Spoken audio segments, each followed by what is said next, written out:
Ramón Mairata es poeta, novelista, ensayista, historiador de la magia. O sea, bueno, es que su currículum es enorme. No puedo centrarme en todo, pero es de las pocas personas que, no siendo ilusionista, tiene un premio como mago, que es algo digno, eso es de abracadabra. Y sobre todo hay un libro, tiene muchísimos libros sobre historia de la magia. En concreto hay uno que se llama Fantasmagoría, que es un bestseller y que os recomiendo que leáis las que no lo hayáis leído todavía. Pero además ahora está dirigiendo una revista que se llama Maese Coral y el primer número va a salir ya. O sea, acaba de salir de imprenta ahora mismo y mañana ya va a estar en Madrid. Lo podéis buscar en la página web Maese Coral. Es una revista de magos, escrita por magos, sobre historia de la magia y del ilusionismo en España, sobre todo. Y ¿algo más quieres que diga? O...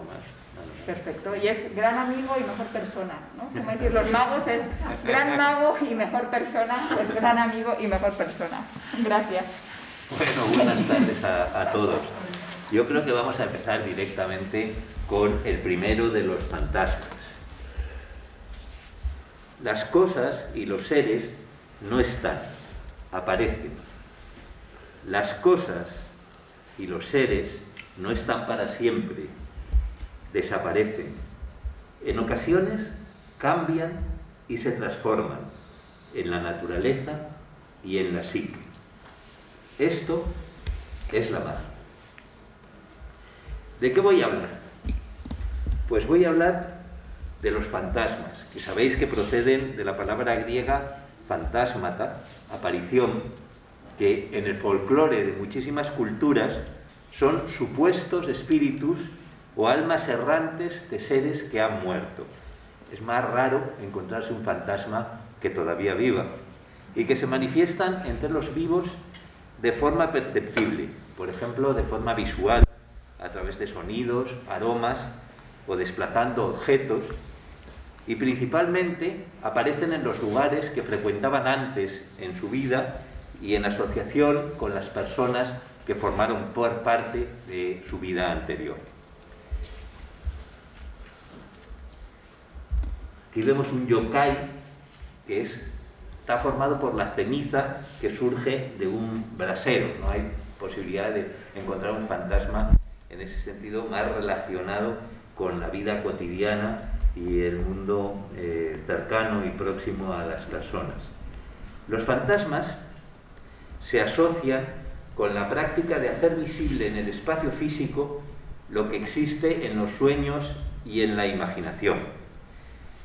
Los testimonios de desplazar fantasmas y apariencias engañosas desde los sueños o la imaginación al espacio físico se remontan a una historia que es secular, donde inicialmente lo visual se asocia con la magia y también con la religión. Hay una poética muy antigua de la reaparición del sueño en la vigilia, del sueño considerado como una premonición de algo que va a ocurrir y por lo tanto se convierte en el modelo al que se ajusta nuestra forma de concebir el futuro.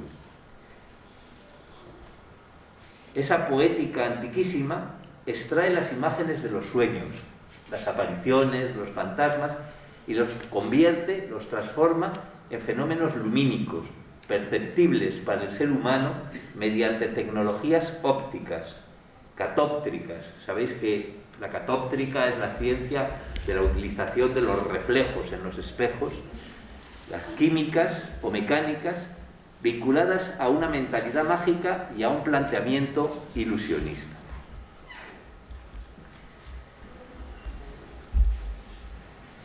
Aquí vemos la cueva del Castillo en Cantabria. Todos los chamanes de las primitivas religiones, como también los que se llamaban hierofantes, es decir, los que hacen aparecer lo sagrado, sacerdotes de los templos de la antigüedad, recurrieron a sus conocimientos científicos, a los conocimientos científicos de la época, a los que estaban a su alcance, para provocar apariciones por medios naturales. En los desplazamientos por esa noche oscura de la que hablaba siglos después San Juan de la Cruz. Las sombras son la luz que alumbra las imágenes extremas de la humanidad. Las primeras tecnologías ópticas se aplicaron más a las sombras que a la luz. En esta cueva del castillo, que visité en compañía del director de la cueva, me mostró un fenómeno que es una hipótesis suya, no está naturalmente totalmente demostrada, pero veis, en la parte de la derecha hay una estalagmita en la que aparece un bisonte alzado sobre sus patas traseras. Esta estalagmita no es una pintura, sino que digamos que tiene volumen, tiene forma, está formado la figura está formada por la misma roca. Entonces, en un determinado momento, él sacó una especie de quinqué que había hecho con grasas animales, intentando imitar el tipo de fuego que podían tener en estos lugares en el momento en que se formaron estas imágenes, y proyectó esa luz sobre la estalagmita, y al fondo de la cueva, a unos 50 o 60 o 100 metros, de pronto se alzó una sombra inmensa de un bisonte, efectivamente con las piernas en lo alto. Entonces, su hipótesis es que estos eran lugares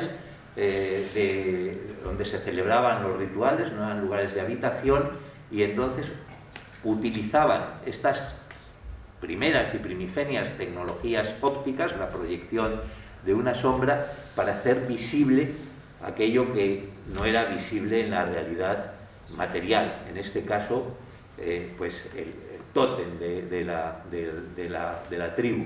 En general, los dioses, etcétera, ese tipo de seres imposibles de materializar, ¿no? Digamos que en todas estas culturas y las religiones primitivas existía una experiencia del más allá, en donde, y eso es lo que creo que debemos de meter la cabeza, cuando existe un pensamiento mágico, la mayor parte de las personas no consideran que las cosas suceden por causas que tienen que ver con lo que ocurre a su alrededor, sino que son el fruto, o que proceden de la intervención de seres espirituales, de espíritus, etcétera, que viven en ese espacio llamado el más allá. Entonces precisan el tener una serie de interlocutores, de intermediarios con ese más allá, para conseguir que esos seres les sean favorables y no desfavorables. Esos intermediarios son los chamanes. Los chamanes tienen una experiencia real del más allá, porque a través de una serie de técnicas pues tienen unas visiones que les permiten ver ese otro mundo. ¿Cuáles son esas técnicas? Pues desde las veis en cualquiera de los textos sagrados, gente que ayunaba 40 días y 40 noches, o que tomaba determinadas sustancias psicotrópicas, o que en un determinado momento cantaba hasta la extenuación y danzaba hasta la extenuación, y que a partir de esas experiencias tenía experiencias de ese más allá. Pero las gentes a las que acudían a los chamanes no tenían estas experiencias porque no utilizaban esas técnicas. Entonces, cuando el chamán le tenía que transmitir aquello que sucedía en el otro mundo y que tenía influencia en su vida en este, pues recurría a una serie de técnicas para visibilizar eso que estas personas no podían ver. Pongo un ejemplo. Cuando se trataba de una curación, pues normalmente el chamán acercaba su boca al cuerpo del enfermo y fingía sorber el mal. Normalmente tenía cargada, es como llaman los ilusionistas, cuando tienes algo guardado para hacerlo aparecer, cargada en la boca una, por ejemplo, piedra negra o cualquier objeto que de algún modo pudiera representar el mal. Y entonces, al apartar su boca del cuerpo de la persona, lo escupía, y entonces era como si lo hubiera extraído realmente el mal con este simple gesto, ¿no? Bueno, en general,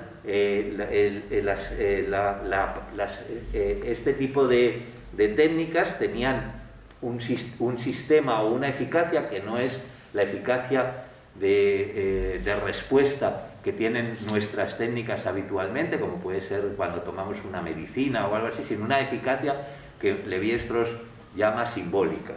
Y ocurrían en algo que la antropología francesa, fundamentalmente Marcel Mauss, ha denominado el instante de la prestidigitación, el momento en que era necesario figurar, visualizar aquello que se estaba haciendo, ¿no? Entonces, digamos que ese es el mecanismo básico por el cual empiezan a aparecer o a producirse todo este tipo de apariciones, de fantasmas, de seres que vienen del otro mundo. Son aquellos seres que están interviniendo sobre la vida de los seres humanos, porque existe esa creencia generalizada de que aquello que les ocurre sucede por intervención de estos seres. Bueno, entonces, claro, el interés por poder ver estos seres que realmente en el mundo físico no existen es extraordinario. Y en todas las culturas y civilizaciones se han utilizado, como digo, técnicas visuales. Por ejemplo, aquí vemos un templo, y si os fijáis, este templo que se llama Chichén Itzá, boca de los pozos de los brujos de agua, tiene un sistema que está basado en el conocimiento exclusivamente y la observación de astronómico y de la naturaleza. En los días del equinoccio, aproximadamente como a las 4 o 4 y media de la tarde, cuando el sol empieza a descender, pues en ese momento los pretiles de la escalera, que veis ahí del norte del castillo, se convierten en el cuerpo de Cauliacán, la serpiente emplumada. Y como veis, una vez que el sol ha iluminado esos pretiles, se ve perfectamente en la otra imagen, la boca está abajo del todo, se ve perfectamente el dibujo de este dios, de esta serpiente emplumada, el dios supremo, ¿no? Entonces, esta es una forma de aparición, por ejemplo. Pero existían otras técnicas, por ejemplo, entre la arquitectura funeraria egipcia, hay que decir que, claro, los temores de la vida se atenuaban en relación con la muerte cuando se equiparaba lo visible a lo invisible. Era muy importante, por lo tanto, este tipo de visibilidad de más allá. Entonces, en la arquitectura funeraria egipcia, la cámara ponía en contacto el mundo de los vivos con el mundo de los muertos. En algunas pirámides, esta cámara oscura, llamada Serdab, no tenía puerta, pero sí dos pequeños orificios en la pared exterior orientados a levante. Las cámaras eran un espacio interior aislado del mundo, cuyos límites estaban cubiertos por imágenes. Estas imágenes, al igual que las cámaras y las cavernas, tenían la función de mediar entre dos realidades, el otro mundo y este. Cada mañana, con la salida del sol, los rayos penetraban en el interior de la cámara y se proyectaban sobre lo que se cobijaba dentro de la cámara, el mundo de los muertos. Del mismo modo, la imagen interior se proyectaba en el exterior y había un diálogo entre el dentro y fuera de este mundo.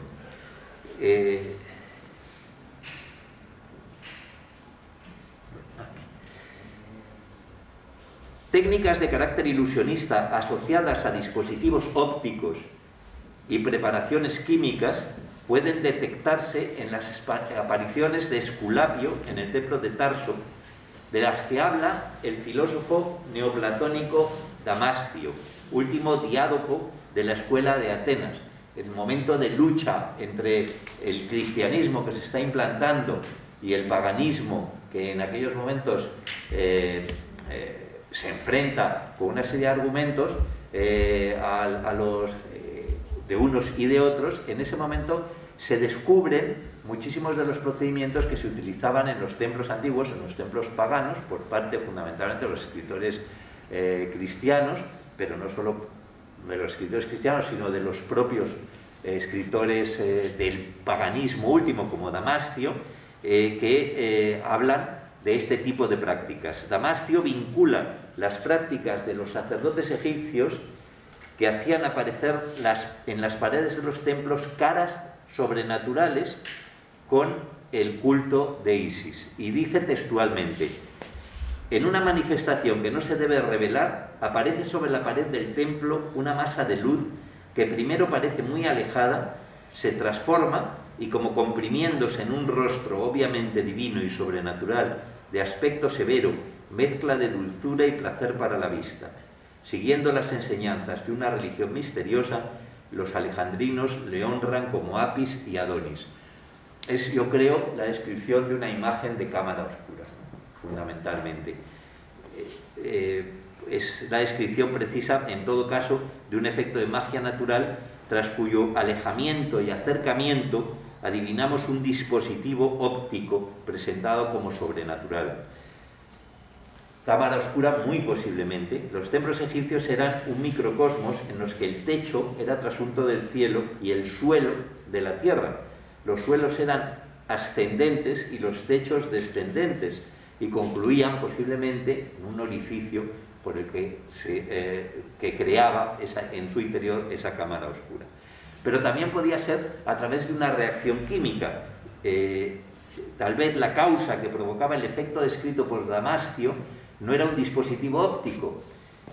En la refutación de las herejías, un tratado interesantísimo que escribe Hipólito de Roma, un tipo muy curioso porque es convertido en un antipapa, es perseguido, llega a ser papa, convertido en un antipapa, luego vuelve otra vez a ser admitido dentro del seno de la iglesia aquella primitiva, y que escribe todo un tratado en el que hay una serie de páginas dedicadas a cómo funcionaban los trucajes y los dispositivos ópticos y la utilización de elementos ilusionistas en los templos paganos de la antigüedad, ¿no? Naturalmente está escrito con un interés de desprestigio de la religión pagana, pero así todo, claro, nos informa sobre hechos que luego la arqueología también nos ha confirmado por hallazgos arqueológicos que permiten pensar que eran absolutamente ciertos. Entonces, en este libro, que se llama La refutación de las herejías, y que durante mucho tiempo careció de este apéndice dedicado a los trucajes, había desaparecido completamente hasta que en finales del 19 un estudioso lo encontró en el Monte Athos, encontró una edición en el Monte Athos completa de este tratado. Pues Hipólito de Roma refiere que los contornos de las figuras de los dioses o demonios se dibujaban en las paredes con nafta o betún de Judea. Permanecían invisibles en la oscuridad hasta que el oficiante, el sacerdote, aproximaba una antorcha y los perfiles se hacían visibles al prenderse con fuego, ¿no? Era el sistema que se utilizaba en muchísimos lugares para hacer esa aparición de los dioses. También también podrían ser imágenes proyectadas por espejos. Antes hemos hablado de la catóptrica, como la ciencia de los espejos, ¿no? Y quizá es la razón por la que aseguraba Pitágoras, una frase que a mí siempre me ha llamado la atención. Pitágoras en un determinado momento dice: los fantasmas no parpadean. ¿Por qué? Porque seguramente esos fantasmas que aparecen son reflejos en los espejos, y efectivamente en los espejos no se ve jamás parpadear a las imágenes, ¿no? Tanto el efecto de la cámara oscura como los espejos eran conocidos en Egipto. Los espejos más antiguos que se conocen proceden precisamente de Egipto y eran de bronce, y a menudo tomaban la forma del jeroglífico Ansk, que significa vida, y es el atributo de los dioses. Pensad que al ser de bronce las imágenes no eran tan nítidas como las que nos provocan en estos momentos nuestros espejos. Los espectros pueden ser evocados mediante espejos, pero para ello es preciso algo muy importante: conocer la ley de reflexión. que dice que al reflejarse un rayo de luz en un espejo, el ángulo de reflexión será igual al ángulo de incidencia. Herón escribe precisamente una catóptrica, estudia la luz y los reflejos y enuncia los principios de la reflexión de la luz.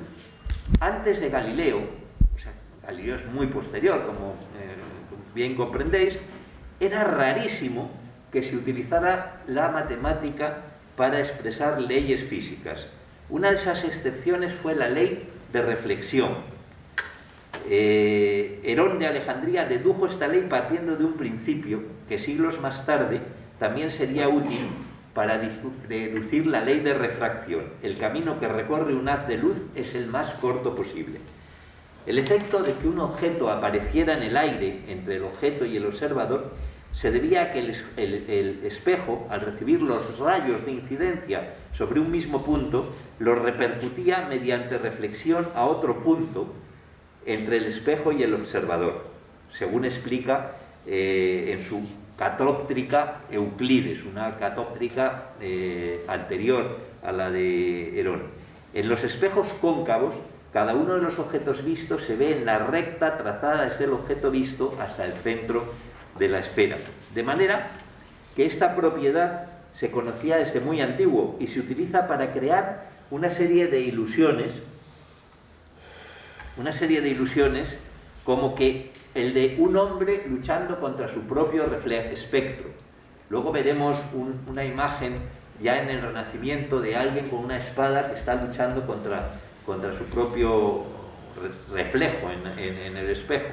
Al igual que la conjunción de dos espejos planos, cuando se producen la ilusión de que un hombre vuela.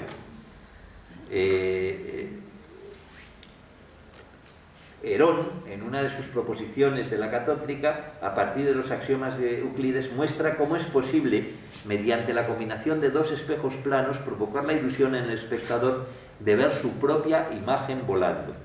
Y Herón también describe cómo Palas brota de la cabeza de Júpiter, o cómo se pueden hacer aparecer a los dioses o a los muertos sobre un altar o desde el interior de la tierra, proyectando imágenes de personas vivas o pintadas mediante espejos inclinados ocultos en la audiencia. Veremos que mucho más tarde, ya en el siglo XIX, será la base de uno de los elementos más importantes utilizados en los teatros, que es el fantasma de Pepper, ¿no? Uno de los elementos más importantes utilizados para crear este tipo de ilusiones fantasmales. Aquí vemos, por ejemplo, ese mismo fenómeno es muy fácil, todos lo hemos experimentado. Por ejemplo, cuando vamos en un coche o en el tren, muchas veces tenemos la sensación, como ahí, de que nuestro rostro está flotando en el aire fuera de la ventanilla, ¿no? Es una sensación así, es ese el efecto, ¿no?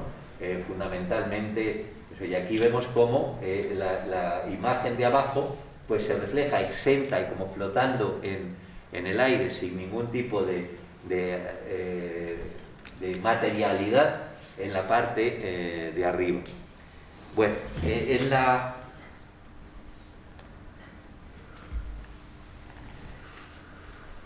Edad Media, digamos que estos espacios abiertos por la imaginación en el más allá, adquieren una enorme familiaridad. Al revés de otros periodos, lo que es difícil es encontrar en la Edad Media un texto en donde de algún modo no exista la traza, la huella de un fantasma, de alguien que la relación entre los vivos y los muertos es casi íntima, casi cotidiana. Vemos algunas imágenes, por ejemplo, que proceden de los libros miniados. Aquí hay el prior que ha muerto de un manuscrito, de un monasterio de Saint-Sauveur de Pavía, se aparece como fantasma al sacristán, por ejemplo, ¿no? Entonces, y aquí, por ejemplo, vemos la visión de dos muertos que sirven la mesa a tres vivos en el purgatorio. Las apariciones de los muertos en la Edad Media tenían mucho que ver con esa necesidad que tenían las almas del purgatorio de que los vivos les ayudaran con sus oraciones para salir del purgatorio. Entonces, en muchos de los casos aparecían por estos motivos. Luego había otros muchos motivos de otro tipo por los que aparecían. Pero lo cierto es que en las manifestaciones religiosas y populares se utilizaban los mismos trucos escénicos que procedían del teatro romano y griego para provocar este tipo de apariciones de seres del otro mundo, no solamente fantasmas, sino pues seres mitológicos como podrían ser los demonios, etc. Y toda esta ciencia que de algún modo conservaron a lo largo de bastante tiempo los juglares como descendientes en cierto modo de una mezcla de los mimos de la antigüedad unidos a los recitadores germánicos, pero que de algún modo conservaban ciertos conocimientos conservaban los conocimientos del viejo teatro. En los países musulmanes se ha aprovechado por los sufíes para transmitir sus enseñanzas místicas a través de esa teatralidad juglaresca y utilizando también las técnicas del teatro de sombras, una forma de también referirse a ese más allá y hacerlo visible para las gentes, ¿no? En el Renacimiento, aquí vemos esta imagen de la que yo os hablaba de Juan Bautista de la Porta, que como veis está luchando contra sí mismo en un espejo. En el Renacimiento la magia se seculariza, es algo bastante importante. De la Porta tiene un tratado, pues no sé cuántos tomos son muchísimos, de magia natural. Es un momento muy curioso en el que los sabios no aplican, en cierto modo, los procedimientos científicos, el procedimiento científico a la verificación, digamos, de las cosas, pero se enfrentan a todas las creencias anteriores, una por una, y en muchos casos, claro, no pueden llegar a anular esas creencias, con lo cual sus tratados están llenos de unas cosas y otras, está en la frontera entre el pensamiento mágico y ese nuevo pensamiento secularizado. De la Porta tendrá una importancia en la utilización, sobre todo, de la cámara oscura en su aplicación al mundo del teatro. Él crea un teatro, él es autor teatral, es un autor de corte, no es un autor popular, es un autor de corte, y crea un teatro cortesano en el que las cosas, digamos, los actores funcionan en el exterior y se proyecta a través de un pequeño orificio su imagen en la pared de enfrente, naturalmente invertida, eso es el principio del origen de la cámara oscura, pero que ya en esa época se volvía a invertir a través de una lente. Esto es algo que se atribuye a Cardano, un matemático y médico de la época, la invención de esa lente que hace que en la cámara oscura, yo no sé si habéis visto alguna vez una cámara oscura, alguno de vosotros, seguro que sí, ¿no? El efecto es impresionante, la nitidez de las imágenes es muchísimo mayor que la del mejor fotógrafo que exista, ¿no?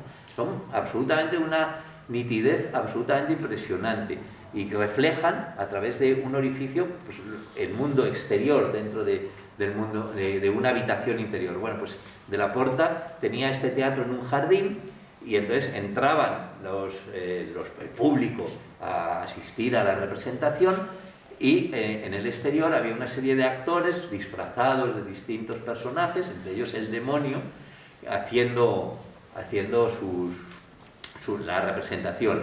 Entonces, una de las veces en que estaba el demonio haciendo una representación en el exterior, pasó por allí un pastor y entonces, al ver a un demonio que se estaba moviendo no tuvo la más mínima duda de que era un demonio real y entonces agarró el cayado y atacó al demonio, ¿no? Y fue célebre cómo terminó esta obra de la Porta en su teatro. Pero lo importante es que utiliza como recurso escénico claramente esto. Y a partir de ese momento, digamos que el desarrollo de la óptica irá mucho más allá. La animación de imágenes ampliará las posibilidades expresivas en aquellos momentos y las ampliará gracias a la invención de un nuevo artilugio, que será la linterna mágica. La linterna mágica, aquí vemos la primera representación que se hace de la linterna mágica, que por cierto está mal hecha, que pertenece a un libro precioso de Kircher, lleno de todo el conocimiento de las ilusiones ópticas de la época.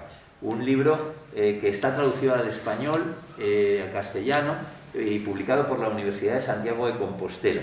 Kircher era un jesuita que pertenecía a este tipo de sabios de los que he hablado, como de Laporta, que en aquellos momentos revisan todos los conocimientos del pasado, pero no tienen tampoco el equipamiento científico como para revisarlos totalmente, con lo cual digamos que su obra está también entretejida de creencias del mundo mágico con otras que sí han sido sometidas al método científico. Entonces, Kircher crea un museo fantástico en Roma, en donde utiliza todos estos elementos. Tiene un teatro catóptrico, desarrolla la linterna mágica. La linterna mágica la utilizarán los jesuitas para la evangelización, son los que la llevan, por ejemplo, a Japón y a América del Sur, y la utilizan como elemento de evangelización, y él emplea, como ya digo, todo este tipo de ilusiones, no solamente ópticas, sino también auditivas, etcétera, etcétera. Las imágenes de las invenciones de Kircher son absolutamente extraordinarias. Este paso es importante, la aparición de la linterna mágica, porque es un artilugio. Bueno, la linterna mágica, sabéis cómo funciona, sería lo más parecido a un proyector de diapositivas, como tenemos nosotros, solo que en aquellos momentos no existía la electricidad. Entonces, en su interior tiene una vela o un quinqué de petróleo, con lo cual las imágenes eran imágenes temblorosas, eran imágenes que no tenían, y naturalmente tampoco los aparatos tenían la óptica que van a adquirir posteriormente, con lo cual no tenían la nitidez posterior. Entonces, uno junto a Kircher, el otro gran inventor de la linterna mágica, pero que se lo guarda para sí mismo y casi lo convierte en una especie de juguete solo para sus hijos, es Huygens. Todo lo contrario de Kircher, que era un católico eminente, Christian Huygens era un científico muy importante y de los Países Bajos, y era protestante. Entonces, él crea estas placas, son las primeras placas. La linterna mágica funciona con placas que se colocan entre la fuente de luz, esa vela o ese quinqué, y se proyectan al exterior a través de una lente, y se proyectan generalmente sobre una pared blanca o sobre una sábana, etcétera, ¿no? Entonces, las primeras placas que se conocen son las que hace Huygens, que curiosamente, igual que si veis antes la linterna que dibuja, la primera linterna que dibuja Kircher, ¿qué representan? Pues representan la muerte. O sea, la relación de las tecnologías ópticas con el mundo de los muertos es completamente evidente desde el primer momento. Huygens se inspira en los dibujos de Holbein. Explicaremos ahora por qué, desde mi punto de vista, se fija fundamentalmente en ello, ¿no? Es una sorprendente danza que ejecutaban 10 espectros que diseñó, y se producía mediante la yuxtaposición de vidrios fijos y vidrios móviles. La razón por la que yo creo que generalmente cuando se empieza a utilizar la linterna mágica, en general las tecnologías ópticas, siempre hay una referencia al más allá a los muertos, al regreso de los muertos, es porque los seres humanos hemos sido adiestrados para ver seres que no son visibles, desde hace miles de años, desde que estamos sobre la faz de la Tierra. Mientras que, por ejemplo, el pensamiento científico realmente se puede considerar que es preeminente solamente desde hace, desde el siglo XVIII, es decir, que 300 años como mucho, ni siquiera, seguramente, y tiene una preponderancia sobre el otro tipo de pensamiento. Hasta ese momento, durante miles de años, los seres humanos han resuelto su vida pensando en esos otros términos de los que yo he hablado antes. Están acostumbrados a ver seres que no son visibles y a funcionar, estamos acostumbrados, dioses, demonios, monstruos o fantasmas. De hecho, podemos intentar hacer el ejercicio de a lo largo del día cuántas veces pensamos en seres que no existen o que han muerto, desde un familiar nuestro a un filósofo con el que mantenemos una conversación filosófica al leer un libro suyo, una película en la que la mayor parte de los actores ya murieron hace mucho tiempo porque es una película antigua, y naturalmente estos otros seres de leyenda, como pueden ser los dioses, los demonios, los monstruos, los fantasmas. Los cuentos de hadas han sido siempre un elemento de educación de las gentes, naturalmente las mitologías, etcétera, etcétera. Todos estos seres improbables tenían en el otro mundo su domicilio fijo, al igual que nuestros antepasados. Cuando alguien se moría, la gente sabía que se iba a ese otro mundo y que por lo tanto de ahí podían volver. Con el proceso de racionalización de la sociedad y con el debilitamiento o desaparición de la creencia en la otra vida, esos seres fueron desalojados del más allá y tuvieron que ser...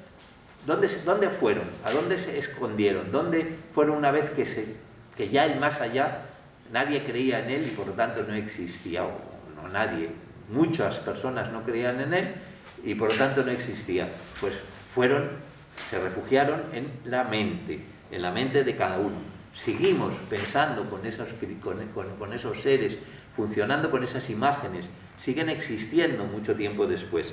En cierto modo, nuestros pensamientos, se saturaron de espectros que se materializaban a través del sueño, las pesadillas, la alucinación, el delirio o la locura.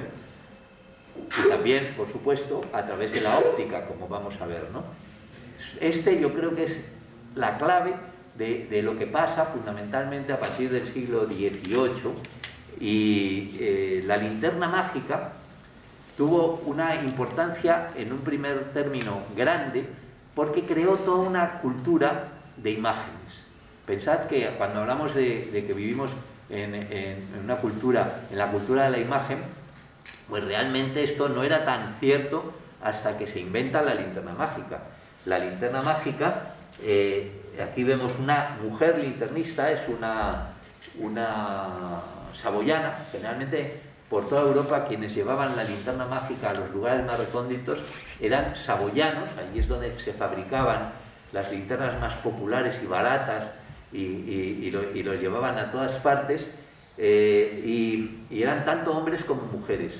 Hay un caso excepcional que es España, en donde quienes mostraban la linterna mágica eran los ciegos, porque los ciegos, recordáis que tenían el anterior sistema de transmisión por imágenes en la cultura popular, que eran los famosos cantares de ciego.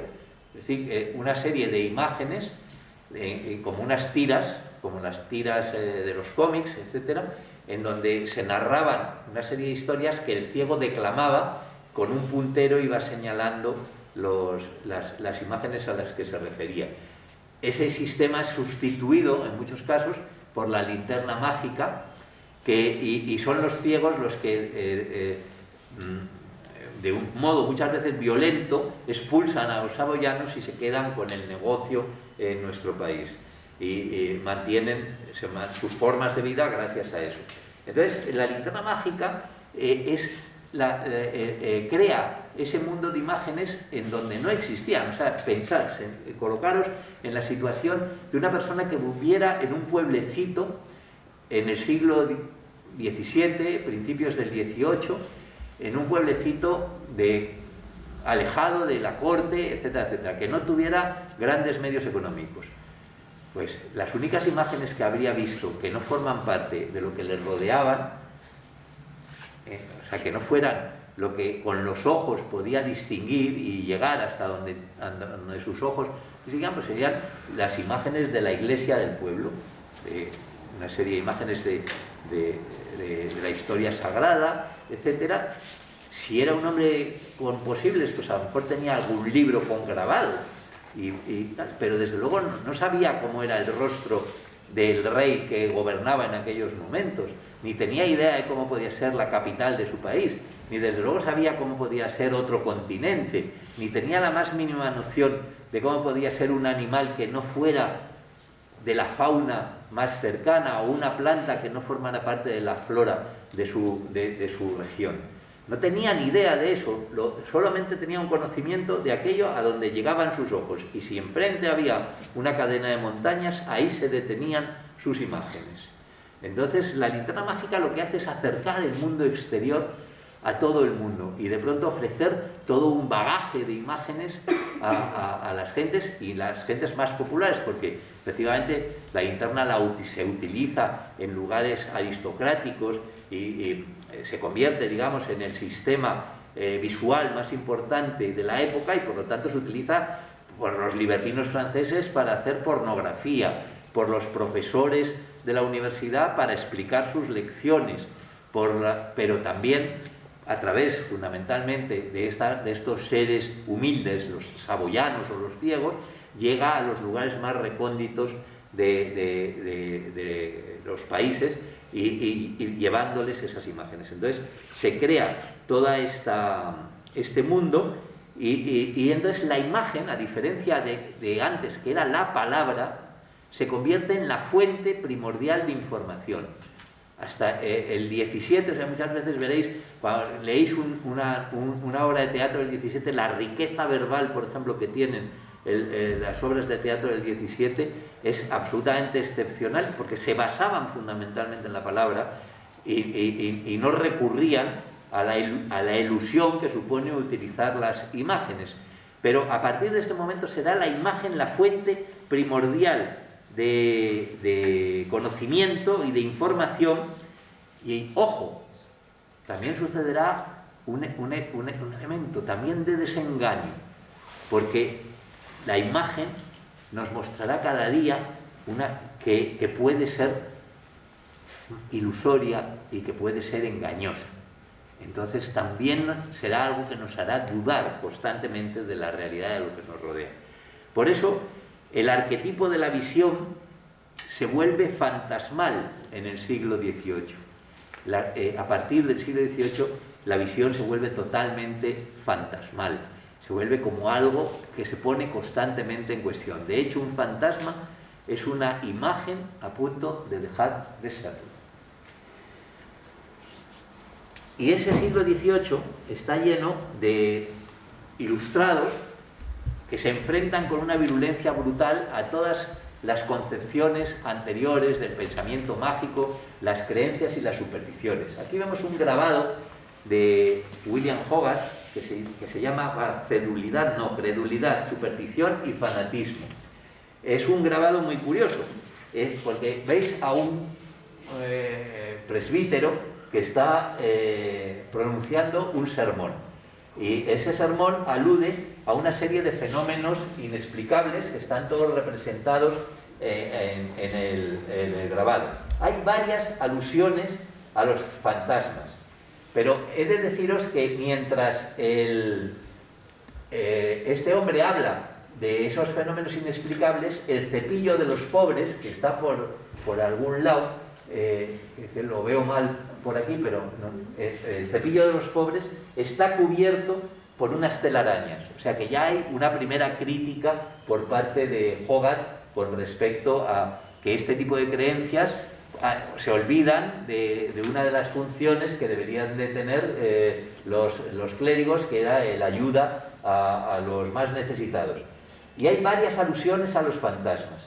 Al pie del púlpito, ahí, vemos al pie del púlpito es... ¿dónde está? Ahí me parece, sí, ahí. Un clérigo extrae del corpiño de una joven en éxtasis una estatuilla de un fantasma, que es el fantasma de Cock Lane, cuya veracidad o falsedad desencadenó agrias conversaciones y controversias religiosas. Las tres imágenes que están esculpidas en el púlpito empuñan sendas velas y se refieren igualmente a tres fantasmas célebres: el de Julio César, que se aparece a Bruto, recordáis esa célebre historia de la antigüedad, el de un tal Sir George Villiers y el de la señora Vial, que eran fantasmas muy famosos en la época. La mujer que se convulsiona en el suelo es Mary Todd, y también evoca un engaño médico que puso en cuestión la credibilidad de la clase médica.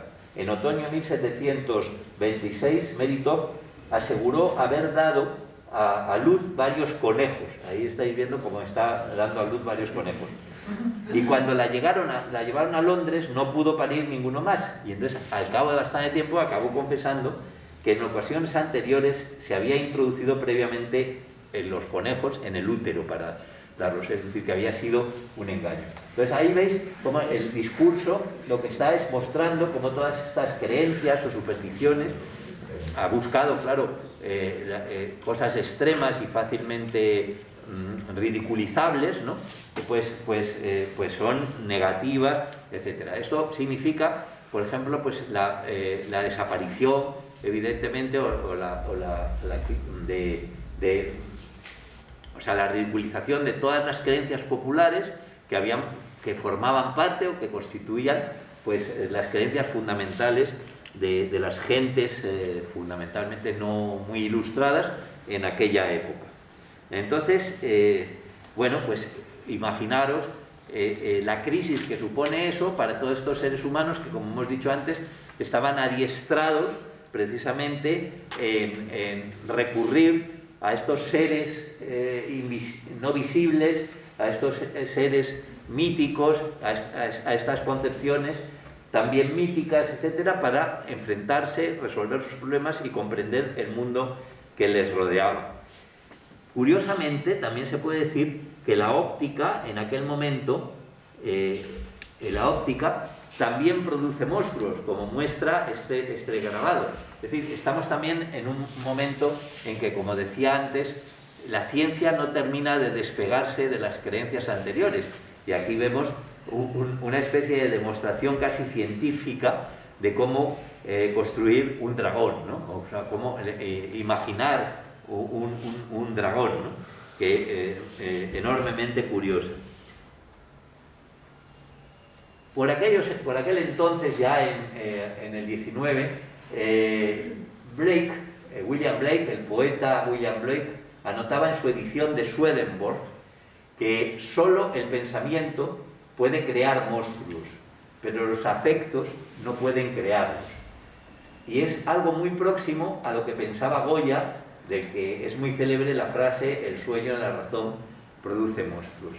Ahí vemos que tras la actitud, digamos, beligerante de un Hogarth, etcétera, un siglo después existe una gran decepción por parte de la gente con respecto a las posibilidades de la razón, que en principio habían sido saludadas como la solución a todos los males de la humanidad, y que en muchos casos no solamente no habían sido una solución, sino que en ocasiones habían constituido ellas mismas un enorme problema, con la aparición de las guerras, la utilización de nuevas tecnologías cada vez más brutales, la imposibilidad de controlar los peores instintos de los seres humanos en esas guerras, etcétera, como muestran pues las obras de Goya, los desastres de la guerra, etc.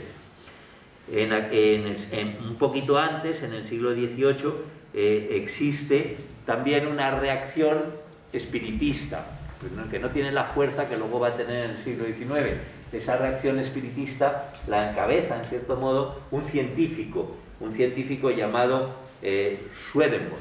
Se puede decir que muchas conciencias, como la de estos tres personajes de los que hemos hablado, de Goya, Swedenborg y Blake, se crea un vacío donde deambula sin rumbo la añoranza de lo sobrenatural y lo maravilloso. A medida que avanza el siglo XVIII, las luces de la razón empiezan a parpadear ante la atracción de lo irracional. En el terreno de las ideas se fraguan distintas reacciones espiritualistas, ¿no? Yo no diría espiritistas, espiritualistas. Una de las más vigorosas la encabeza este hombre, Swedenborg, que asegura haber descubierto y poder descubrir los lugares precisos donde habitan los espíritus. Swedenborg se siente capaz de ver lo invisible. Un día se da cuenta de que un desconocido le sigue. Le siguen desde hace un buen rato. Está atravesando las calles de Londres. Logra llegar hasta la casa donde vive y logra refugiarse en el cuarto donde se aloja. Pero el desconocido, de pronto, aparece junto a su cama y le confiesa que es Jesucristo y le encomienda revelar a la humanidad una tradición religiosa ajustada con las investigaciones empíricas y los datos contrastados por las ciencias hasta las que entonces ha dedicado su vida. Él era un científico eminente. Entonces le dice que tiene que lograr conciliar la ciencia con la religión. Por su parte, le otorgará el don de visitar espiritualmente los cielos y los infiernos y poder conversar con los muertos, los ángeles y los demonios. Reiteradamente, Swedenborg tendrá la impresión de un reencuentro con las sensaciones de su niñez, de regresar a un mundo familiar donde todo lo que pudiera ver ya le era conocido y esperado.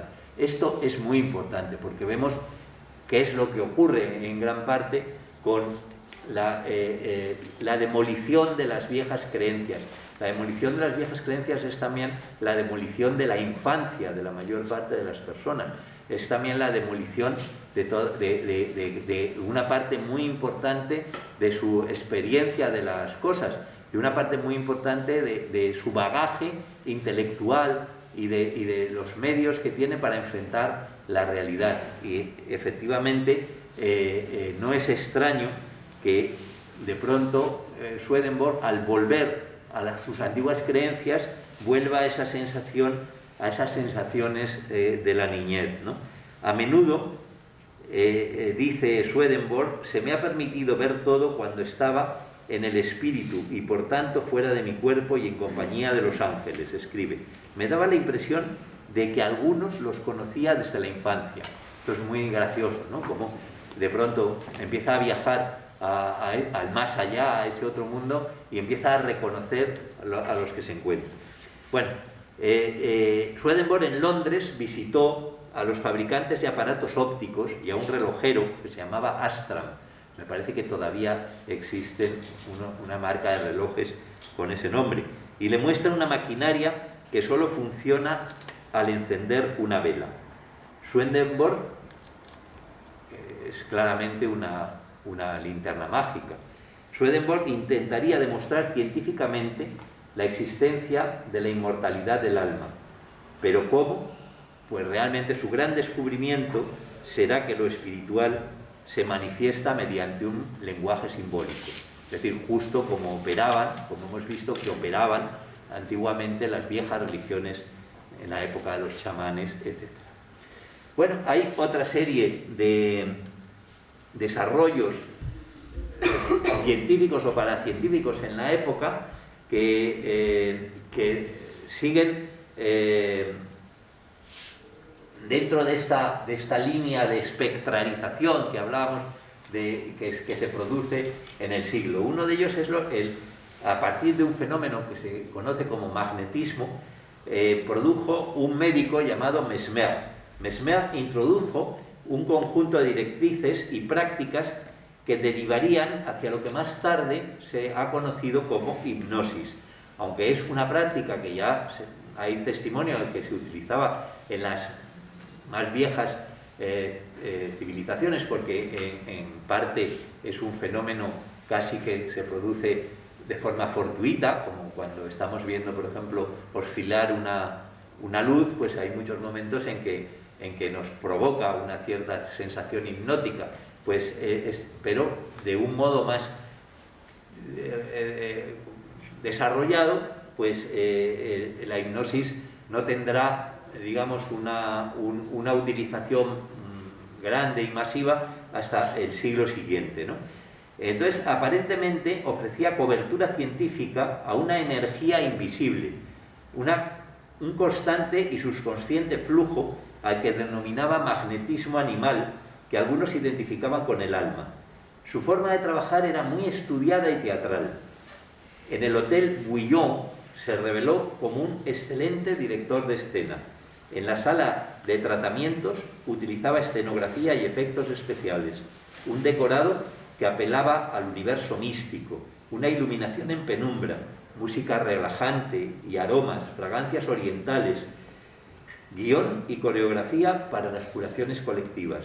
Mesmer se paseaba entre sus enfermos vestido con una túnica de seda morada, golpeándoles con una varita mojada en agua sulfurosa. No era raro que los pacientes entraran en trance. Aquí vemos cómo en un determinado momento las prácticas científicas buscaban de algún modo homologarse, esto que le había dicho el supuesto Jesucristo a este hombre, a Swedenborg, lo que le había dicho, pues Mesmer de algún modo lo hace, es decir, que busca cómo que coincida los nuevos descubrimientos del magnetismo con la existencia de un fluido invisible que podría tener que ver con el alma, y él lo llama el magnetismo animal, etcétera, pero como algo así. Y entonces, bueno, pues digamos que esas búsquedas están muy claramente marcadas dentro de cierta parte de la ciencia, que luego se ha dado de lado, porque la ciencia ha ido por otro camino, de las ciencias en esa época.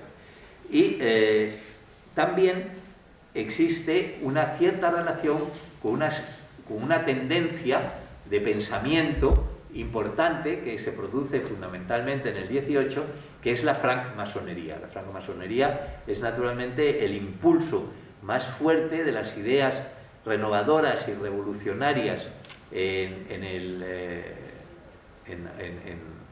esa época en Europa, y será la base sobre la que se fundamentarán gran parte de las grandes convulsiones revolucionarias del 18, pero tiene una tendencia también muy grande a una búsqueda de tipo espiritual conectada con las nuevas realidades de tipo científico. En la historia de nuestra historia que estamos contando, de la utilización de la óptica para hacer visible lo invisible, hay una historia bastante impresionante, que es la de un enigmático masón, que fue también ilusionista y ocultista, que en 1774, el 18 de octubre, ofreció una sesión de espiritismo. Aquí vemos una imagen masónica, que ofreció una sesión de espiritismo en un café o un club o café cerca de Leipzig, que se llamaba Rosenthal, al que asistieron gentes de letras, científicos, comerciantes y algunos aristócratas. Previamente había cenado en una logia ordinaria un ponche muy fuerte y una sospechosa ensalada italiana. Al acabar, Schoeffer, que es como se llamaba este hombre, Johann Georg Schoeffer, les pide a los que han asistido a la reunión que se despojen de todos los metales que llevan encima. Ha dispuesto un altarcito sobre una mesa en el que coloca un retablo con figuras y una maraña de caracteres desconocidos. Ante el altar recitan todos juntos una larga oración. Luego se agrupan y Schoeffer traza a su alrededor un círculo en el que se reconocen como un conjunto. Fuera solo hay vacío. El mundo entero es un corredor abandonado que espera el regreso de los que se fueron. Son poco más de la 1 de la madrugada. Los adeptos se encorvan al escuchar un ruido de cadenas que se arrastra. Schoeffer recita lo que parece una oración en un lenguaje lúgubre que nadie comprende. Se oye un golpe de aldaba. A través de la puerta cerrada se introduce como humo un fantasma negro en la habitación. Schoeffer clava los dedos en esa nube indecisa y oscura y se dirige a él llamándole el espíritu malvado. No puede evitar toser mientras disputan violentamente en un lenguaje que para todos los demás es incomprensible. Con gestos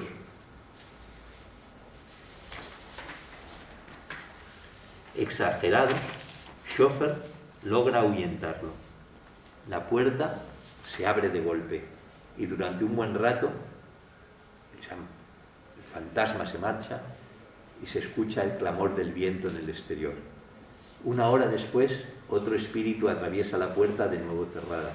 Esta vez es blanco, como una nube, y luminoso.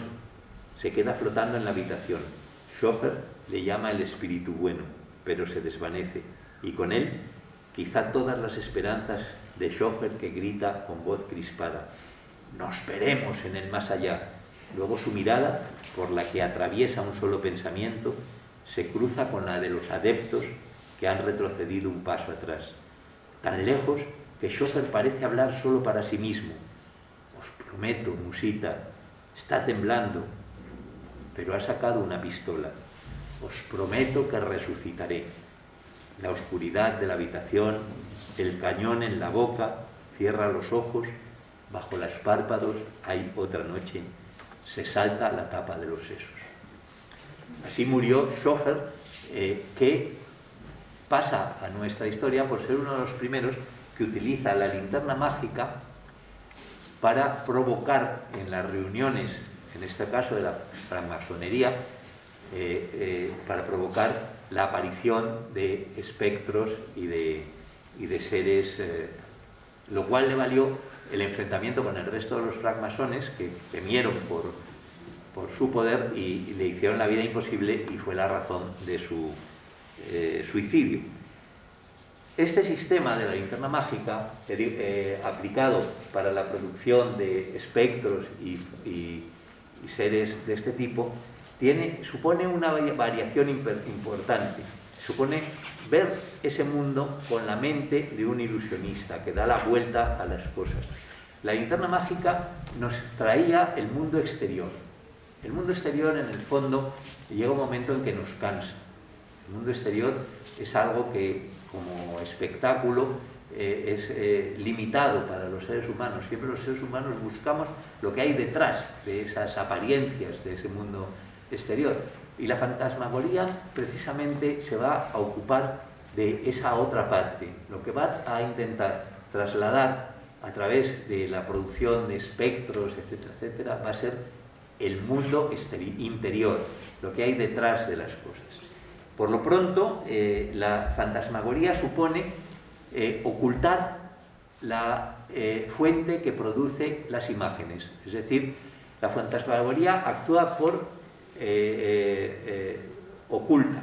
Normalmente la linterna mágica se proyectaba sobre, como digo, una sábana o sobre una pared, y aquí se proyecta o sobre humo, como en el caso que vemos aquí, o sobre una tela, pero ocultando, poniendo la linterna detrás de la pantalla, no delante.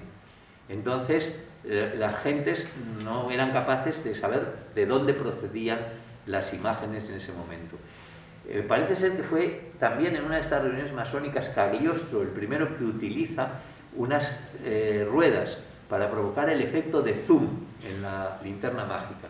Pero muy pronto este tipo de cosas que se utilizan en los cenáculos francmasónicos pasarán al mundo del espectáculo y bueno, pues crearán un espectáculo teatral que tendrá una fuerza absolutamente impresionante a finales del siglo XIX y que se va a llamar, del siglo XVIII y que durará hasta el primer tercio del siglo XIX y que se va a llamar fantasmagoría. Es paralelo, coexiste con el mundo literario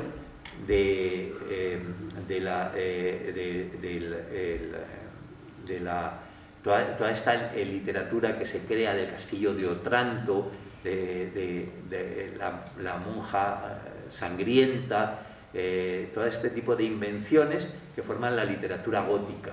Es paralelo y muchas veces comparte los mismos argumentos, etc.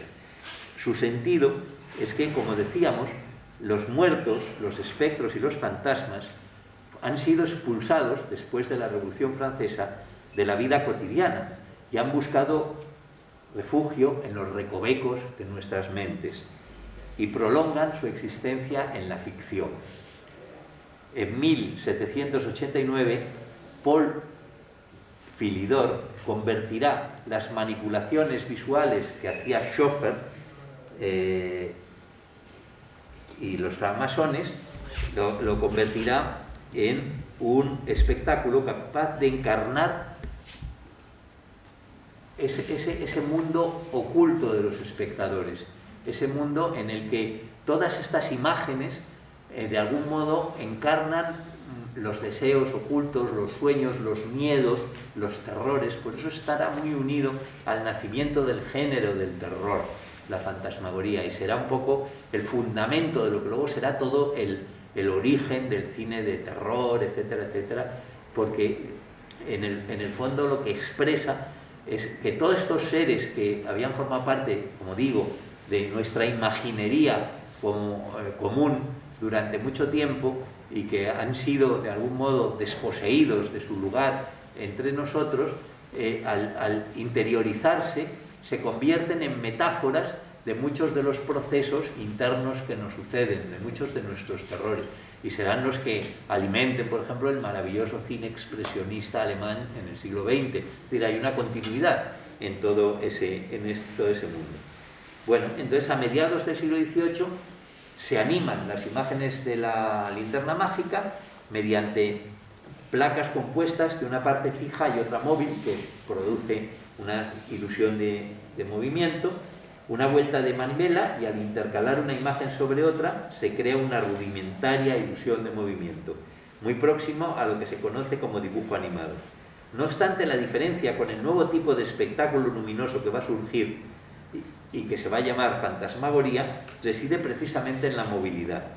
Sin embargo, no es consecuencia de estas innovaciones, sino de un tratamiento fundamentalmente escénico de la misma tecnología. No hay diferencia entre la tecnología de la linterna mágica y la fantasmagoría, pero el tratamiento escénico es totalmente distinto. La fantasmagoría no es una nueva invención, consiste en la utilización distinta de una tecnología ya existente.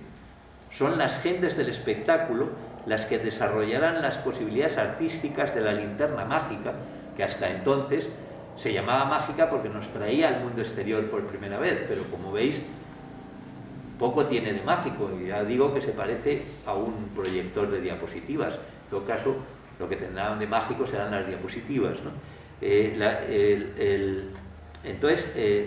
Pero lo vivía la gente en un principio como algo mágico, ¿no? Entonces, en manos de los linternistas callejeros, es también otra cosa que es muy bonita, es que está hecha por gente que son personas de muy baja clase social, y sin embargo producen una auténtica revolución en el mundo del conocimiento y de la imagen. Son personas casi sin estudios, sin nada de esto, y que cumplen, sin embargo, una función extraordinaria en ese sentido, ¿no? Y entonces estos linternistas callejeros pues empiezan a llevar a todo este mundo a todas partes, y se encargarán de transformar este artilugio en una maquinaria que desde fuera se empieza a considerar milagrosa, ya que es capaz de hacer visible lo invisible. De hecho, las primeras representaciones de fantasmagoría que hace Philidor las hace justo después, un poco después de la muerte, del asesinato de Luis XVIII en Francia, y hace aparecer la imagen de Luis XVIII que aparece volando y como regresando a la tierra. Y ese mismo día es detenido por la policía y acusado de intentar restaurar la monarquía. Es decir, el efecto que tienen las primeras representaciones de la fantasmagoría es terrible. La gente en algunas de las imágenes que hay se les ve sacando las espadas para defenderse de esos espectros que les atacan. La sensación es la de imaginaros en un determinado momento una tela muy suave que se mueve y entonces se ve un punto de luz y poco a poco se va definiendo, se va definiendo, se va definiendo. Ya digo que suelen tener los aparatos rieles o ruedas para producir el efecto de zoom. Se va definiendo y de pronto reconocemos a Luis XVI. Entonces, claro, en aquellos momentos está cargado de emoción, de emotividad, el ambiente, etcétera, etcétera, y vuelve a ligarse este mundo al mundo de los muertos. Muchos de los que asisten a esas representaciones, al terminar la representación, se dirigen al fantasmagórico y le piden que ha muerto su abuelo, o que ha muerto su amada, o que ha muerto alguien en una época en que acababa de morir mucha gente por las convulsiones políticas que se habían ocurrido, y entonces quieren volver a tener una última conversación con ellos y piensan que ellos les pueden poner en contacto, y efectivamente ellos lo hacían. Los fantasmagóricos le pedían una imagen, un retrato, si lo hubiera, pintado del pariente con el que querían tener una relación o de la persona con la que querían tener una relación, y lo trasladaban a un cristal, y sin que ellos lo supieran, claro, y entonces proyectaban esa imagen, y aunque a veces evidentemente no se parecía demasiado, no importaba, porque gran parte de la fuerza de estos espectáculos y de este tipo de ilusiones radica en el deseo. Si alguien quiere ver a su abuelo muerto y volver a tener relación, y aparece una imagen que lejanamente le recuerda y que le empieza a hablar y empiezan a hablar, como está deseando hablar con él, termina viendo a su abuelo muerto, ¿no? Es decir, el deseo hace que todas las alarmas frente a la equivocación, el engaño, la confusión, etcétera, desaparezcan, y hace que de algún modo pues las cosas sucedan o transcurran, ¿no? La fantasmagoría será la respuesta tecnológica y artística de una época para hacer visible la poderosa carga espectral recluida en el cerebro. La fantasmagoría culmina un proceso de espectralización de las imágenes, de descorporización.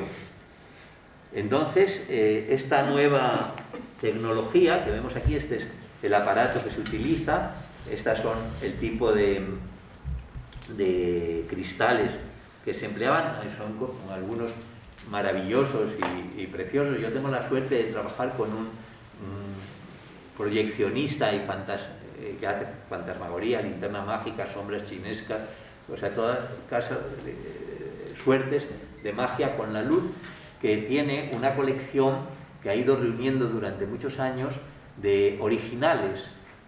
Tiene linternas originales, aparatos originales, linternas mágicas originales y cristales originales desde el 18 hasta finales del 19, y se puede perfectamente percibir cómo eran estos espectáculos y hacerlos, ¿no? Y realmente pues tienen un encanto y son absolutamente maravillosos. Aquí vemos cómo funcionaba. Él está oculto detrás, nadie le ve. Este es Jan Robertson, que sería el que verdaderamente popularizó la fantasmagoría por toda Europa y que llegó a España, y aquí en España influiría enormemente en Goya, ¿no? Por ejemplo, o sea, si os fijáis en muchos de los grabados de Goya, esos contrastes entre las sombras y tal, y las luces, etcétera, muchas veces recuerdan las imágenes fantasmagóricas. Goya vio la fantasmagoría aquí, la vio también en Francia, y por lo tanto era el sistema, además, visual que existía en su época, igual que hoy en día nos puede afectar la televisión, internet, o hace poco el cine, todo esto para conformar nuestra imaginación a través de las imágenes. Pues en aquel momento estas eran las imágenes que realmente afectaban a los seres humanos y que les modificaban su modo de ver las cosas. Los tenaces fantasmas que han resistido a los embates de la razón, los fantasmas más modernos, ¿no?, son sombras desencantadas que provocan un conflicto en el espectador entre lo que ve y lo que cree ver, entre la experiencia sensorial y el juicio racional. Pensad que, claro, vivimos en un mundo que se supone racional y regido por la ciencia, pero estamos funcionando constantemente con estos seres fantasmales que forman parte de nuestra herencia anterior. Son los muertos, son los libros de gentes que hemos leído que ya han desaparecido y que han muerto, pero que sin embargo tienen un peso cultural enormemente brutal. Son las religiones que todavía siguen teniendo su importancia evidente en la vida. Los personajes como los demonios, los no sé qué, a los que constantemente acudimos imaginativamente y forman parte, y solo hay que ver las obras que vemos representadas o las cinematográficas, etcétera, que están llenas de alusiones a cosas de este tipo. El propio cine realmente es algo en sí mismo fantasmal, y así algunas personas lo vieron por primera vez. Cuando vieron aquello les pareció una cosa que daba miedo, ¿verdad?, cuando era en blanco y negro, pero hay descripciones, no recuerdo si era Chekhov, me parece, quien le parecía que era un mundo de fantasmas el que mostraba, ¿no? Entonces, bueno, pues estas sombras desencantadas provocan este conflicto entre la experiencia sensorial, es decir, que vemos realmente a todos estos seres y viven en nuestra cabeza y los vemos, y el juicio racional sabemos que no existen, ¿no?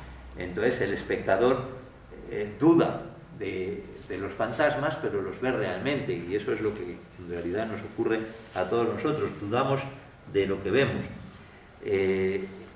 Entonces se puede decir que realmente, como he dicho, la clave, lo que otorga un horizonte al espectáculo de la fantasmagoría, no es solo la ilusión visual, sino los deseos que la impulsan.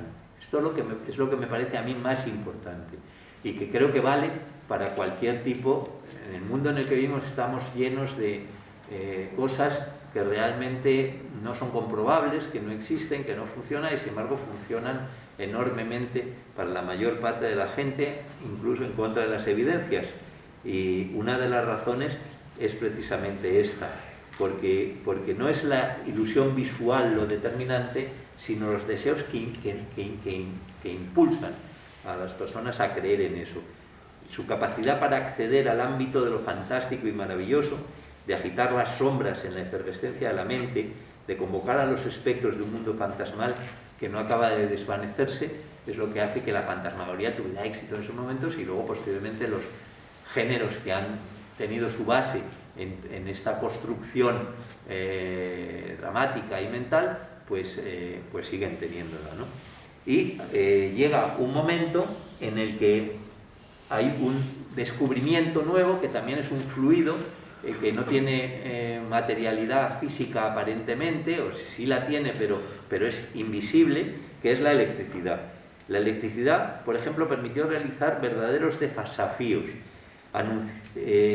Anunció la existencia de un fluido universal y aseguró que probaría que era agente y causa de todos los movimientos. La intervención de este fluido permitía explicar la totalidad de los fenómenos de la física. A finales del siglo XVIII, los científicos mantenían la expectativa de que la electricidad permitiría reactivar los músculos atrofiados, la parálisis e incluso volver a la vida a los cuerpos muertos.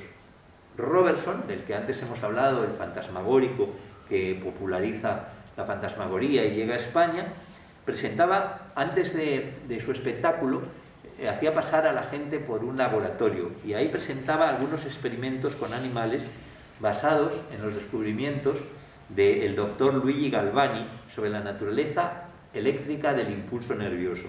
Los animales eran especialmente ranas, como veis, y estas ranas, o a veces solo sus extremidades, eran sometidas a impulsos eléctricos que provocaban intensas sacudidas.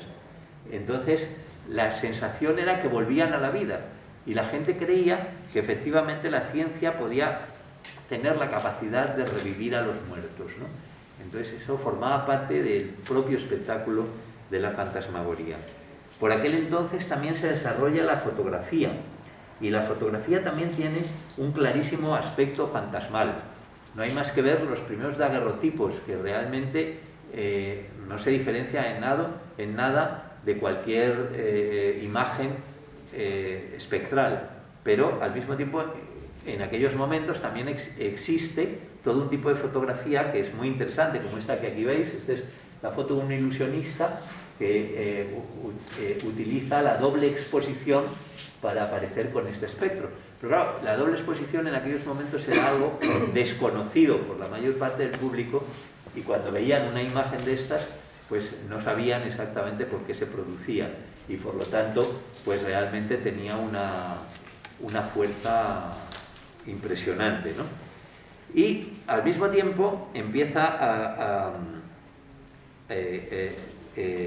este mundo empieza a trasladarse también al resto de los espectáculos. La dificultad de trabajar con una proyección hace que en un determinado momento se acude a un sistema que ya hemos visto que antiguamente se utilizaba, que era la famosa catóptrica, la utilización de espejos.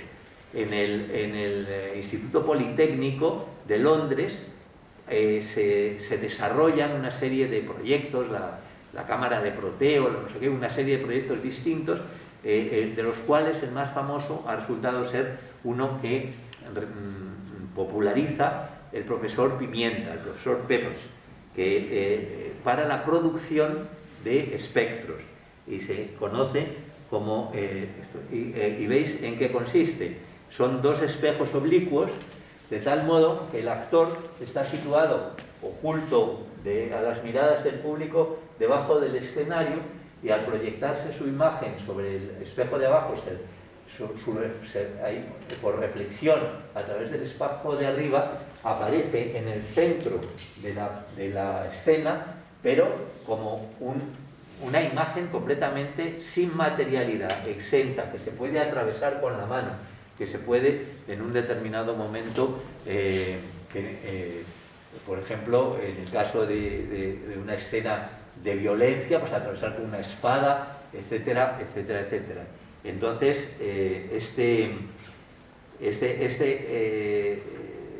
digamos que junto al perfeccionamiento que supuso el sistema de proyección de imágenes, de reproducción también, como es el caso de la fotografía, mediante operaciones químicas, la magia escénica recurre a procedimientos de la catóptrica para crear la ilusión fantasmal en el escenario y no en la pantalla, introduciendo estas imágenes refractadas por medio de espejos y lentes giratorias de actores que operan fuera de la vista del público.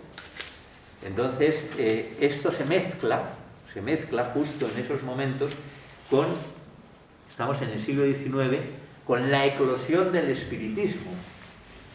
Sabéis que en el XIX se había consumado el triunfo de la razón. Es un siglo en el que las élites que consiguen el poder, la burguesía industrial, fundamentalmente en países como Francia, por ejemplo, mantienen una visión del mundo totalmente positivista. Pero eran muchos los que intentaban conciliar las antiguas aspiraciones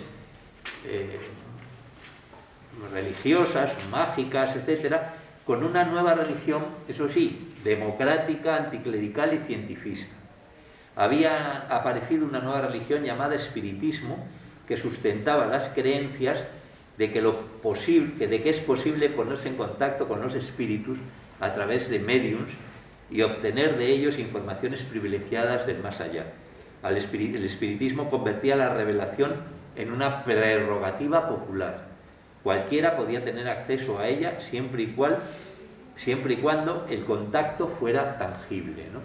Esto supone, tiene un éxito y una importancia enorme, generalmente con unos repuntes muy claros, fruto de las consecuencias de las guerras. Generalmente en el siglo XIX y principios del XX, tras las guerras es cuando hay un repunte clarísimo de las creencias espiritistas. La razón fundamental es precisamente la muerte de seres queridos, etcétera, y el enfrentamiento al problema de la muerte por parte de la gente. Y el deseo, nuevamente hablamos del deseo, de volver otra vez a tener relación con esas personas que han desaparecido, ¿no? Entonces, son esos momentos cruciales, ¿no? Al mismo tiempo, se convertirá este espiritismo tendrá su versión escénica. Habrá una serie de ilusionistas que negarán su pertenencia al ilusionismo, generalmente comienzan sus carreras como ilusionistas, pero en un determinado momento se presentan como espiritistas, como que realmente disponen de unos poderes para tener relación con otros espíritus, etcétera, y hacer esos fenómenos que hacen los espiritistas, hacerlos en un teatro, ¿no? Entonces, es curioso cómo, por ejemplo, existía un espectáculo que lleva a todo el mundo y que en España no tuvo ningún éxito. Yo he visto en los periódicos que lo critican brutalmente, pero tiene un éxito extraordinario en todas partes, que es el de los hermanos Davenport, que eran unos ilusionistas que se presentaban como mediums, y entonces tenían una cabina.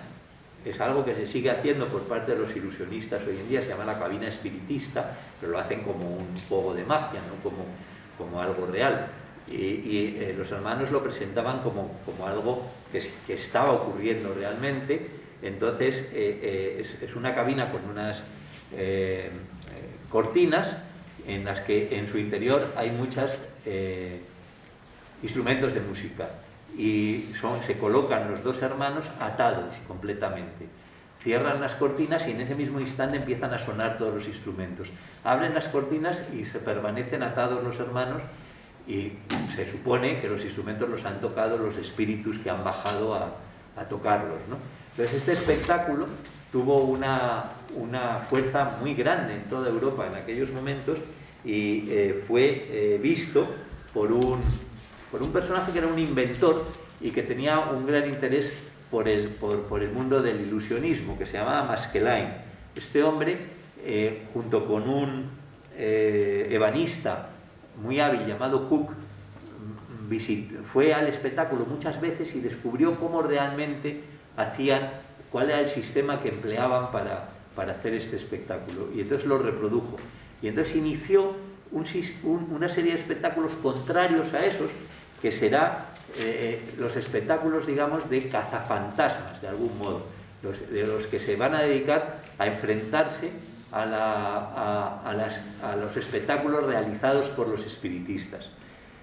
Los dos más célebres personajes que se enfrentan a estos desarrollos espiritistas van a ser el célebre Houdini, que gran parte de sus espectáculos, aparte de los que hacía de evasión, etcétera, consistían en retar a los espiritistas a que mostraran que cualquier cosa que ellos podían hacer, él la podía hacer.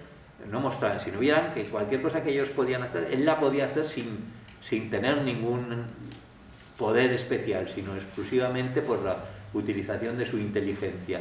Y constantemente se enfrentó a los más célebres de la época, y muchas veces los logró desprestigiar y hundir tremendamente. Y hay otro personaje también muy...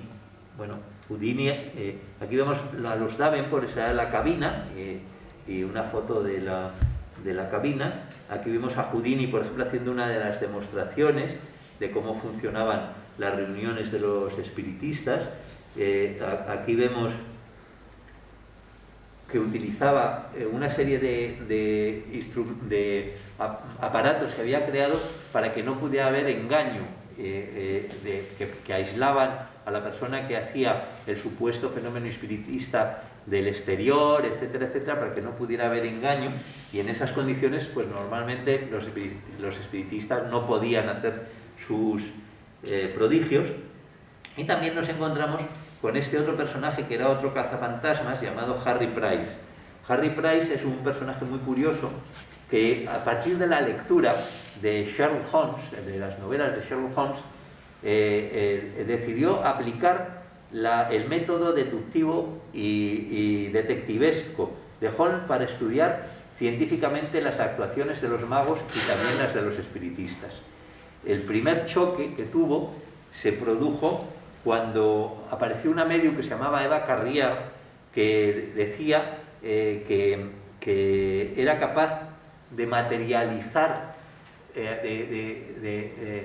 su respiración, convertirla en materia, y entonces que producía materia, tal. Y era en realidad era una actualización de un antiguo truco hindú que utilizaba papel maché, y esto lo descubrió Harry Houdini, y entonces Price intervino también en este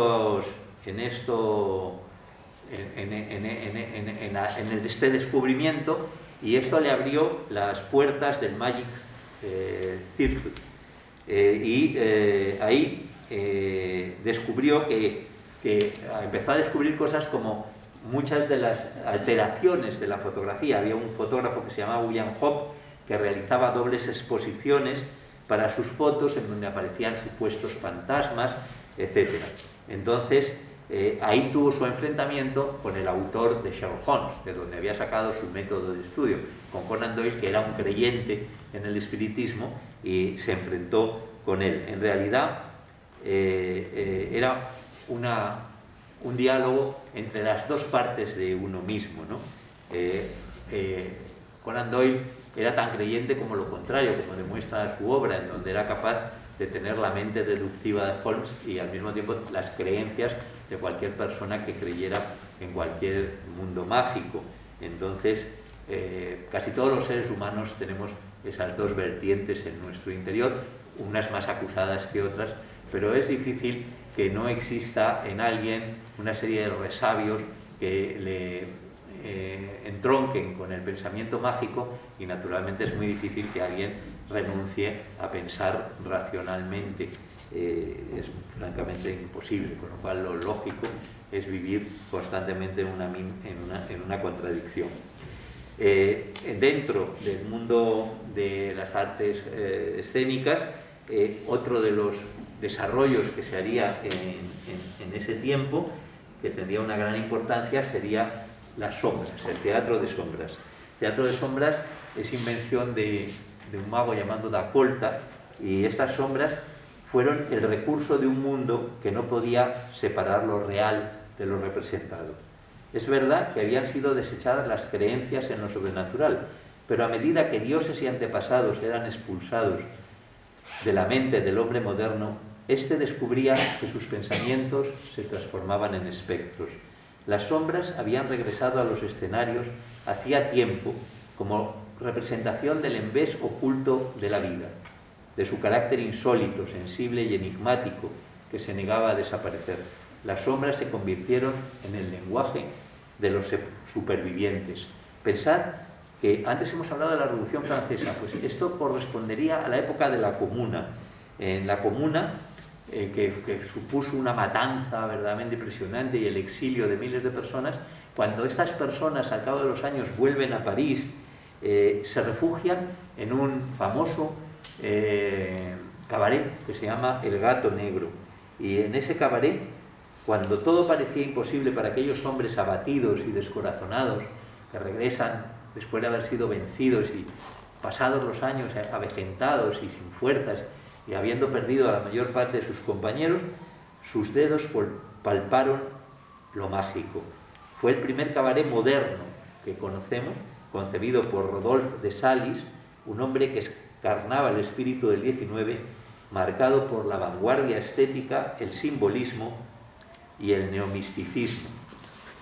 Y entonces en este lugar se reunían esta gente y expresaban sus mundos, sus dudas, sus incertidumbres a través del teatro de sombras. Algo que también harán en Barcelona una serie de pintores y escritores en torno a Rossignol, etcétera, en Els Quatre Gats, que es un famoso cabaret a imitación del Gato Negro de París, en donde se hacían también representaciones de sombras y era la forma, digamos, de expresión en aquellos momentos de estas gentes. Es posible saber algo sobre nosotros mismos, sobre los demás, sobre el mundo en que vivimos, sin comenzar analizando este tipo de capacidades o ilusiones que, sin embargo, son persistentes y que forman realmente parte de las vidas y de los seres humanos. Estos fantasmas desleídos en el espacio mental impregnan los pensamientos e intervienen en la formación de las ideas y representaciones de la mente. Han modificado de manera muy significativa la conciencia humana durante los últimos siglos. Hay un estudioso, comisario de arte, Jean Clair, que dice algo que a mí me parece muy interesante. Escribe: el mundo moderno todavía está habitado por la memoria tenaz como el remordimiento de demonios y de dioses. Y es la tarea del poeta, del pintor, del filósofo, resucitar su presencia, es decir, bajo la luz fría y precisa del eterno retorno de lo mismo en el corazón de la modernidad, para descifrar los glifos y gráficos que inscriben en la mirada del hombre contemporáneo la antigua fatalidad del común de los días. Y ya nos vamos acercando hasta nuestro final y vamos a ver qué es lo que nos pasa en estos momentos, ¿no? De manera que el ser humano ha de hallar su identidad en nuevos escenarios, ha de encontrar su identidad en otras dimensiones distintas del espacio físico. Y efectivamente, las tecnologías forman parte de nosotros mismos. Vemos y oímos a través de ellas, establecen conexiones con nuestro cuerpo. Los dispositivos electrónicos y los aparatos que usamos se convierten en desarrollos o prótesis que acrecientan nuestra capacidad de comunicación y el alcance de nuestros sentidos. Hay un nuevo escenario, y por eso hablo, porque es espectral totalmente, es intacto, en el que los cuerpos han desaparecido, compuesto por una humanidad de seres impalpables a las que nunca podremos tocar porque son imágenes. Y las imágenes, como es sabido, se diferencian del resto del mundo por algo fundamental. Las imágenes no existen. Un ámbito donde las demarcaciones entre la realidad y la imaginación son imprecisas, y ha de buscar el ser humano su nueva identidad en la incertidumbre. Aquí estamos viendo cómo el arte contemporáneo muchas veces se refiere a estas cosas con imágenes clarísimas, a este elemento. De modo que los seres y las cosas no están, aparecen. Los seres y las cosas no están para siempre, desaparecen. En ocasiones cambian y se transforman en la naturaleza y en la psique.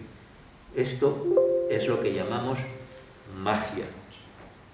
Y para terminar, quiero acabar con una cita de Shakespeare, de La Tempestad, que yo creo que es el mejor colofón a esta charla.